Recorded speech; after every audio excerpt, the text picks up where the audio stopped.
I am so excited to be here speaking with you today about leveraging franchises in your business portfolio diversification strategy. So I know we have a few people here live today, and we'll also have some that'll be viewing the playback. And so I want to set the stage for who this presentation is designed for. It is designed for business owners that you may be in the stage where you're operating a successful business with a desire to grow that business or build an empire of your own. And your ultimate goal there is the opportunity to build wealth and equity for your future and make your money and your assets work for you. You may also be seeing the negative impacts of the current state of the economy. So you may be seeing things like client attrition, difficulty acquiring new clients or entering new markets. You might also be unsure about the future profitability or viability of your existing business, with your ultimate goal here to develop a strategy to hedge against an economic downturn. So if you know the phrase there, don't put all your eggs in one basket. That's what we're talking about. We're looking to diversify a little bit to hedge against that economic downturn. You may also just be looking for a challenge. You may be bored. There are many of us that once we've accomplished something, we're looking for the next best thing. So this is who this presentation is geared for. Now, for those of you that are non-business owners, it doesn't mean you're not going to get any good nuggets from today, because this presentation is tailored to discuss the very basics of franchising in general. So you will get some good value, but just want to let you understand that this is kind of the direction or the audience that this is originally presented for. All right, so here's a list of what we're going to learn about today. We are going to explore the world of franchising, talking about what it is, the key players, and then the future outlook of franchising. And then we're going to dig into some of the misconceptions about franchising that prevent people from even considering exploring them and, as an option for growing their business portfolio. So right, wrong, good or bad, we're going to go into those in detail. We've got 8 of those that we're going to explore today.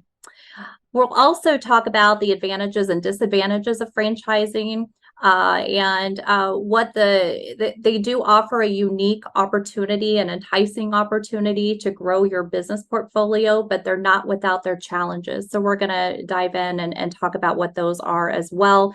And then we'll wrap up with a conversation around key considerations to help you determine if franchising might be a good business opportunity for you to leverage in your business portfolio.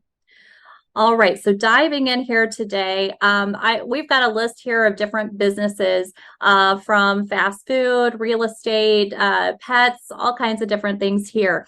And what I'd like for you to do in chat is tell me, what do all of these businesses have in common?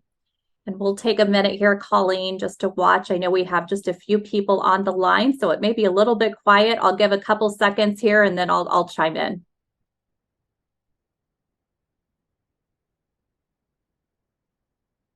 Yes, that's right. So we've got, these are franchises, right?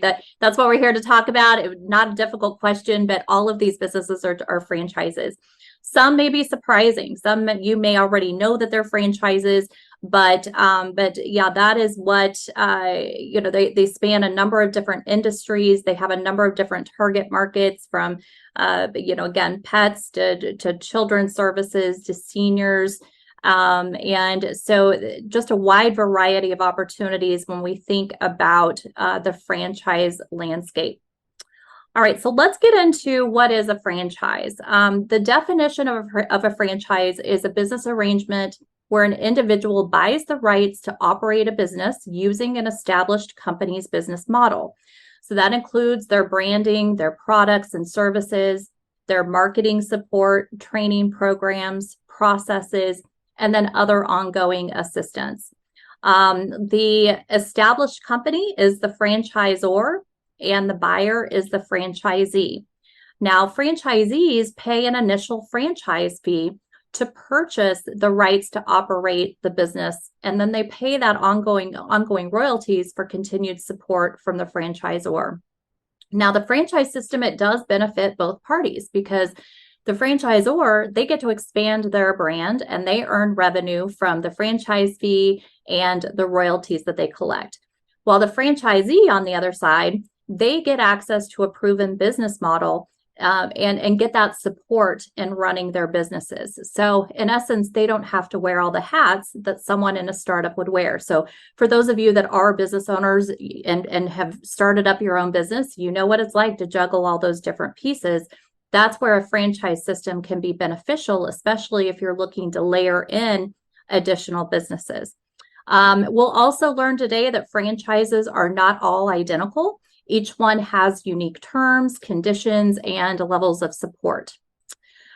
All right, and there are a few facts and figures here that I wanted to share with you today. So in 2023, there are 805,000 franchisees in the US, and they represent 3% of the overall economy. Also compared to 2022, the GDP this year will grow at a rate of 4.2% to $521.3 billion. And for those of you that are part of LeadHERship Global, one fun fact that I wanted to include here is that 32% of all franchises are owned by women in all of the different industries, okay? And that number is expected to continue to grow. All right, well, we're going to dive in and talk a little bit about some of these myth busters. A lot of this is about our mindset, what we think we know, what we've heard, without really diving in to understand the truth, right? So it's part of just getting out of our own way. And so what we're going to do, we're going to unpack some of these common misconceptions about franchising, starting with the industries. And we've got here, franchises are just fast food restaurants. Well, we know from the previous slide with all of the different businesses listed, that is not true. They span a number of different industries, just like the corporate sector, from fitness, retail, automotive, elder care, cleaning, home improvement, you name it. There's a large variety of different opportunities in different industries. It is not just restaurants and fast food. All right, number two, I'll have to work more hours in a franchise than I do in my current business. All right, so this is getting into the ownership roles and time commitment of a business. For those of us that are startup businesses, we know the hours that we had to slave away to make it survive, make it operational. In franchising, there are 3 different types of ownership roles which lead to the time commitments. And so we have full-time, we have semi-absentee, and we have absentee or passive. From a full-time perspective, it is what it sounds like. You're going to be overseeing the business, managing the team, executing daily operations, and interacting with your clients. Then we go into the semi-absentee role, which is that definition is a little bit more gray. It's going to vary by franchise, but essentially what it typically means is that you can work around another commitment, another job, another business, where you're checking in maybe a few hours a week. The absentee or the passive owner role, this category is ideal for folks that really just want to run a business from afar. They're going to put in an experienced management team and staff to execute the day-to-day activities of the business. So again, for those of you that are startup businesses or that are looking to diversify, you're already business owners, the semi-absentee owner-operator model, the absentee owner model might be a great opportunity for you where, yes, you would not necessarily have to put in those full-time hours. Now, of course, there are things to consider in regards to ramp-up time, but typically you would be able to step back and do other things. All right, the third mythbuster that we have today is I can't afford to invest in a franchise. When we think about the fast food, the restaurants, the big ticket franchises like McDonald's and Chick-fil-A that are up in the millions of dollars, yeah, we do often think, wow, I'm not going to be able to afford it because it's $1 million or so. There are actually a lot of franchise opportunities in the low thousands.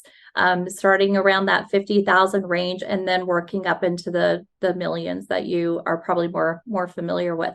Now, that does give us a number of different opportunities. And of course, the more of an investment we can make, the more industries and different operating models that we can explore from that perspective there. All right, the fourth mythbuster that we have is I don't have blank industry experience. So this gets into subject matter expertise. And as business owners, we are the subject matter experts of our business. We know the ins and outs. We probably started as solopreneurs and then grew the business. And so we're used to, in order, our mind is set to say that if I'm going to go into business for myself, I need to know the business. Well, in franchising, they actually don't want you to know the industry. It is counterintuitive. And the reason why is that they want you to be able to follow their processes, their roadmap. So that may be difficult for someone that has their own method for executing in a certain industry when they're required to follow somebody else's method. And so the benefit here, though, is that as you think about, okay, I don't necessarily need to be an expert here in this business model or in this industry, that can open us up to all of the different opportunities that are out there to explore from a franchise ownership perspective. So thinking about passions or hobbies or just something different or something comparable to our current business, that can really give us a lot of other opportunities that maybe we had never considered. Okay, the fifth mythbuster we're going to talk about is I won't have control over business decisions or creativity. So this gets into the concept of independence and flexibility. And as a startup business owner, we like to make decisions when and where and how. And some people believe that franchisees have no control over their businesses. And so that may deter them from looking at getting into franchising. So in essence, yes, in franchising, we are subject to the terms in the franchise agreements.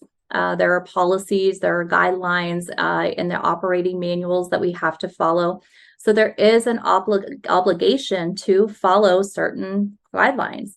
However, most franchise systems, they're not going to get involved in your day-to-day decision making, right? They're not there at the local level. So you still do have discretion on how you operate your business. In general, each franchise system does offer varying degrees of innovation and creativity, flexibility to run the business the way that you see fit there at the local level. They may even encourage adding some local flavor and innovation to stay competitive. All right. All right. Next, we have I don't want a retail brick and mortar business.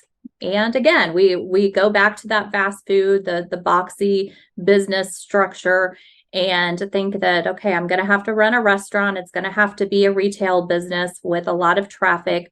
That's not necessarily the case. Again, franchises come in all kinds of different shapes and sizes and also different environments. So there are remote and virtual opportunities. There's home-based opportunities. We can work in offices or shared office spaces, warehouses, industrial spaces. There's also the non-conventional type of locations now, like food trucks and other types of mobile units. So there's a lot of variety there. And also remember, as a business owner, you get to choose where you work, when you work. You don't necessarily have to work that 8 to 5 and be in an office location or a retail location with your employees. So that's one of the other benefits, of course, of being a business owner, is having that flexibility to work where you want and when you want. All right, the next one that we have here, which is regarding territories. So protected territories ensure my franchise will be successful. So let's talk about what a territory is, or a protected territory. It's defined as a specific geographic area a franchisee has exclusive rights to operate and market their franchise business too. So it allows franchisees to build their customer base without direct competition from other franchisees in that same brand. Now, territory specifications, they vary from one system to another. So they're going to be based on a number of different factors, and that could be population. That could be number of households, number of businesses. Again, it's probably more reflective of who their target market is. But that's not going to protect you from outside competitors outside of the system. And you also have to follow the system. You have to market. You have to hire good staff.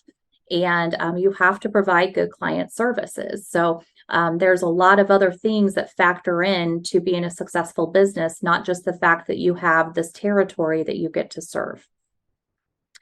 All right, the last myth that we have is recognizable franchise brands are the best brands to invest in. So this is getting into the concept of tenured brands versus emerging brands. A brand name can work for or against you. So we're going to dig into this a little bit, talk about tenured brands first. So tenured brands, when we think of those are going to be the well-established brands. They're going to be the ones that have the strong reputations in the market. They have a track record of success and financial history. They have a longer time to refine their business model to ensure the consistency and reliability in operations. So they're going to be more efficient typically. Again, they're going to have that stable, probably a little bit more of a stable support system. Things are going to be locked and loaded. Now, on the flip side, on the disadvantages, typically there's going to be less territories available, especially in the larger demographics, cities, metropolitan areas where there's a larger population. So it may be harder to find open territories for those tenured brands. Also, they're more recognizable, right? So when there's negative publicity, that word's going to travel and that could impact your local business. So a couple things there on the disadvantage side to think about. For emerging brands, though, emerging brands often bring innovation and unique business concepts to the market. So think about new products, new services, new experiences that probably aren't in your location or just starting to emerge in your location. So there is opportunity to be a pioneer and capitalize on something new. There's also the potential for flexibility within the system, help them learn or help them build the system that other franchisees are going to follow in future years. So there could be a lot more opportunity to have a say in operations, as well as open territories. So when you've got emerging brands, there's going to be a lot more white space is what they tend to call that. So there's room to grow, there's room to scale. You kind of get the first in to growing in that business there. Now, the downsides of an emerging brand is that the brand's unknown. It has limited financials, probably limited performance history. And with it being a newer, innovative type product, service, or experience, there is that fear that, is it just a fad? Is it temporary? And so that's where potential franchisees are going to want to dig in and really understand, hey, how are you going to stay competitive as maybe this dies down and other new things hit the market? All right, well, now that we've gone through some of the myth busters, we're going to talk about advantages and disadvantages to franchising. So we're going to start with the advantages. The one big one is the proven business model. So we've talked about this already quite a bit, that you're buying into a business model that's already been established, it's been proven. There's a track record there of profitability and customer satisfaction, probably more on the tenured side of or tenured brands, but the processes are developed. You're not blazing the trail and trying to figure things out as you go, which can be beneficial for business or franchisees because you tend to save some time and some effort, leading to potentially faster ramp up time and cash flowing quicker. The second advantage that we have here is the training and the support. So we talked about all the support systems that franchisees can get. That includes everything from operations, marketing, maybe call centers, and other similar things, maybe even help with recruiting. So there's a lot of opportunities there to ensure that franchisees are well equipped to run their businesses successfully, and they can focus directly on that on their own location. Other benefits of that training and support is that it's centralized, so it's going to be consistent across all of the other locations.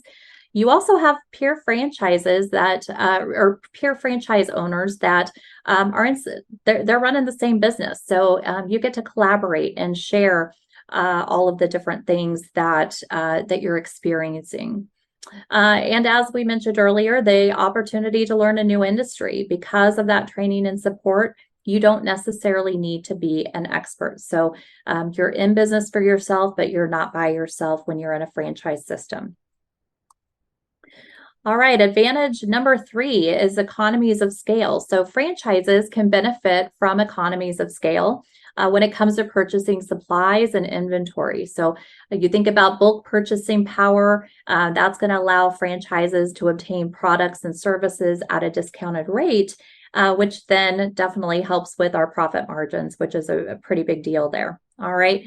We also have typically have higher success rates and reduced risk. Now, it doesn't mean you're going to 100% be successful or there's no risk in franchising, but as compared to startup businesses, there is a tendency to have less risk, to have a higher success rate because of all the additional support that's provided, and some of the time that maybe is reduced from trial and error scenarios in the startup world. So there we've got that one. And then the operating models and scalability. So there are a number of different ways that businesses scale. In the franchise world, they're inherent in just the structure. Typically, we start out, our owners, franchisees will start out with a single unit or a single territory, which is that one location that they get to operate in. But there are also opportunities to operate or purchase multiple territories or multiple units. Sometimes you can do this in packs or at a discounted rate. So there's a lot of different opportunities to grow and expand and serve larger territories. Another concept that allows for scaling or provides an opportunity for scaling is multi-branding in franchising. And that is essentially layering comparable businesses on top of each other. So if you think about say a bathroom remodeling company, maybe you start out with a franchise business there. And then in a couple of years, you decide, hey, I'm doing a lot of painting. There's a lot of things that go into the painting. And I think it'd be easier if I just owned a business that did painting.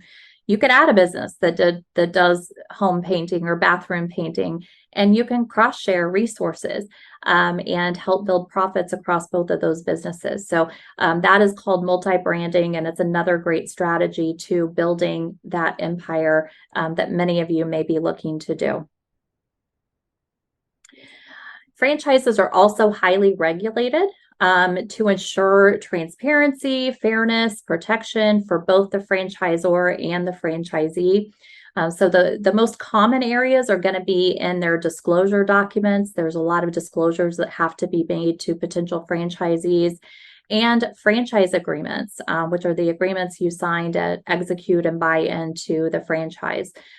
There's a lot of other obligations, financial statements, franchise fees that are clearly laid out in those agreements to protect both parties. So those can be very advantageous as well.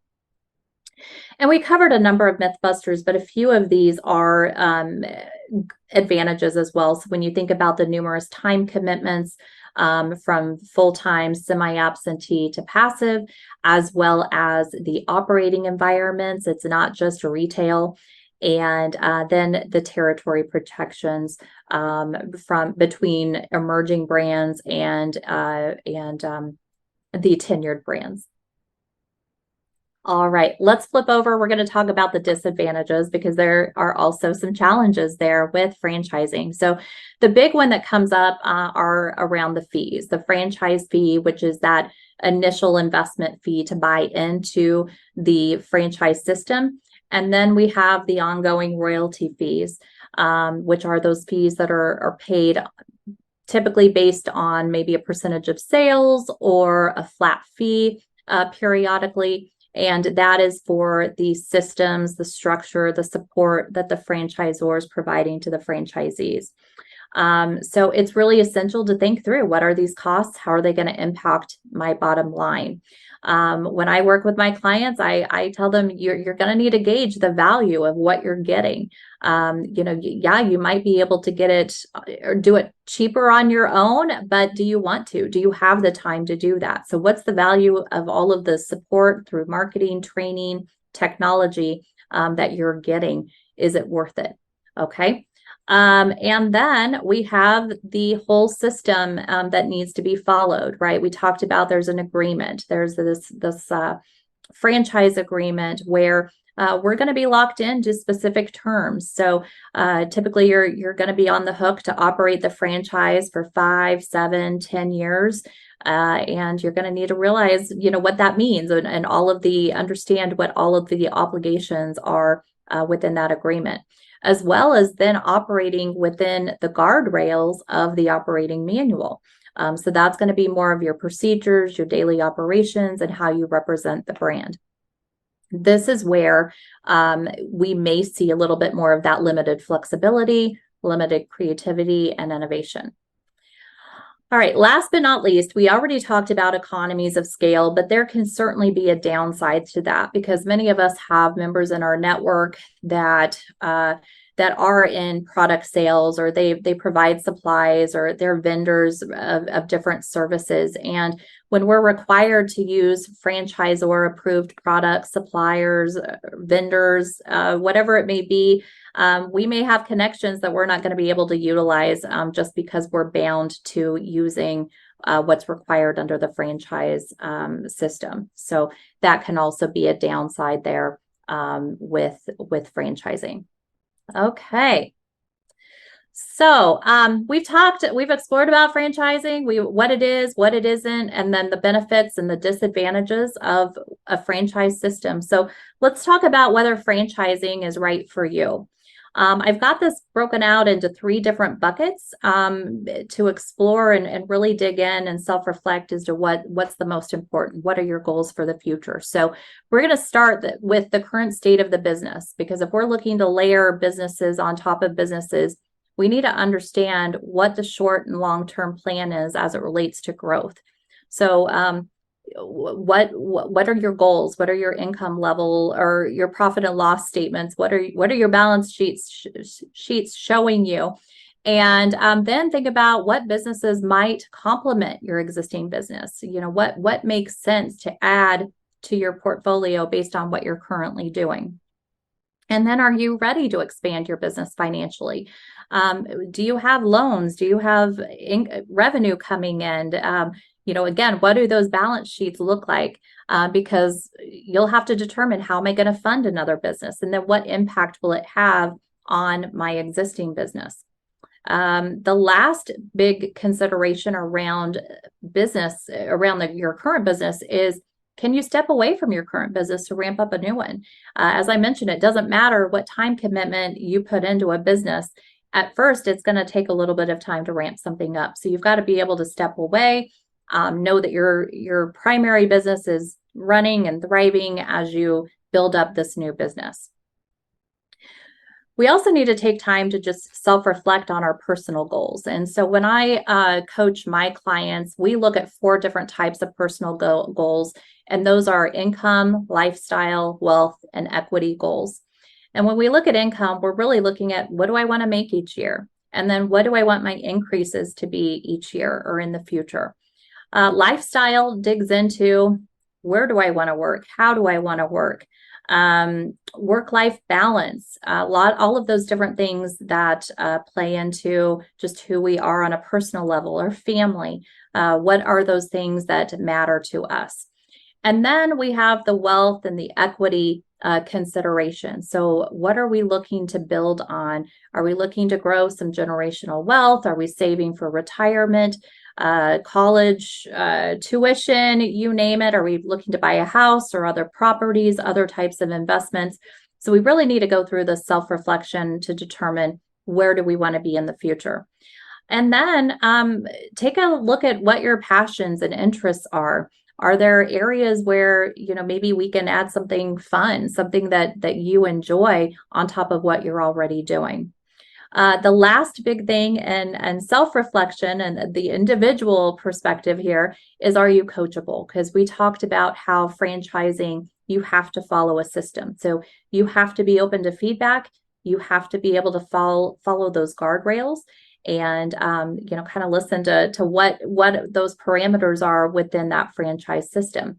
Now, if that's something that you struggle with, if you like to be innovative and creative, franchising may not be the best option for you. So it's just something to consider there. And then last but not least, there's a lot of due diligence that comes into play when we are analyzing whether or not to get into franchising. So the big one first is to identify what are those parameters that are important to you. So we talked about a number of these, such as the time commitments, the territories, the operating roles and environments. So really take stock of what's important to you as you begin digging in and actually looking at concepts. And then from there, envision what that next business has to look like for you. What does it feel like? What does it feel like to be in it every day?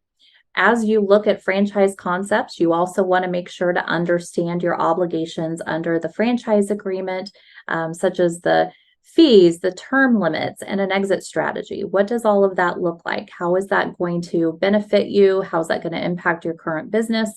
And most importantly, engage the right experts to protect you and support you as you're investigating these different businesses here. So for instance, legal assistance, tax advice, accountants, CPAs, funding, all of those folks, you're going to want to get them involved pretty early on to help you identify what, if anything, on the franchise side would be a good addition to building that portfolio there. Okay.